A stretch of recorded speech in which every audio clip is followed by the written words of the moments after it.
Now, I have a question for you, Leonardo. Down here, I noticed that I see very little pests, but you do have a few, it looks like aphids here. What do you do to treat them? What's your method for something like that? The natural way is bring some ladybugs. And they just eat them. Yeah, you can buy it from Lowe's Hardware and Garden. And you just release them in the evening. And then you'll notice that the ladybug love to eat this. Okay, so you add ladybugs, and if you did nothing to this, would the flower abort or the fruit, or will it just keep growing no matter what? It will grow, but it will look bad. Yeah. Ugly. So it's just really ugly on the exterior. Right. Okay. But the other way you can do that is paintbrush. You just paintbrush, and then you cannot use insecticide or dragon fruit. That's no. So you have to use like paintbrush to clean it up. Or some people spray it with water, or I hear some people use another strategy is rubbing alcohol, which I've never tried.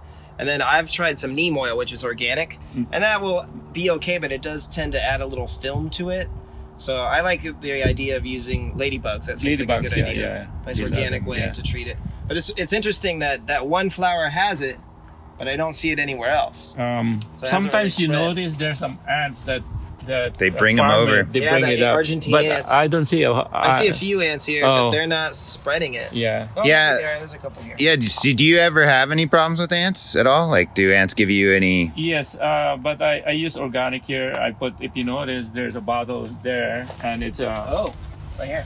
Yeah. What's that? Is that boric acid? Boric acid, honey, and sugar and water added. Okay, so you just make your own kind of ant bait. Yes, I don't put it directly to the ground or to the potting mix. I just put it in a bottle, if you notice it. So that works also. Yeah, that's a good strategy. So it's always when you see these aphids, you can see ants. Mm-hmm. Yeah, they kind of always farm them and protect them. They feed off of them. Yeah, but as I said, I have to repeat it. Don't use insecticide at all, because you eat it and the poison will stay to the vine, and it might absorb. The plant might absorb it, and you eat the fruit. Then Yeah, You're basically poisoning yourself. You're gonna absorb it. Right, that's really great advice. I mean, a lot of people will just spray different things on it really quick without thinking. But you're totally absolutely right, because these plants engage in CAM photosynthesis. And so their stomata's open at night, and that's how the toxins could get into the plant, which will eventually get in the fruit. So that's brilliant. I didn't really think about that. So thanks for sharing that. So the thing, if you notice, I use lumber without untreated lumber. So those are the things I follow. No insecticide, no chemicals, no preservative, wood preservative. Everything organic. Everything organic. Nice. Yes. Are you? I know they have certifications for organic farms. Are you going to go through the process of doing that? I did not apply yet. You have to be certified for that.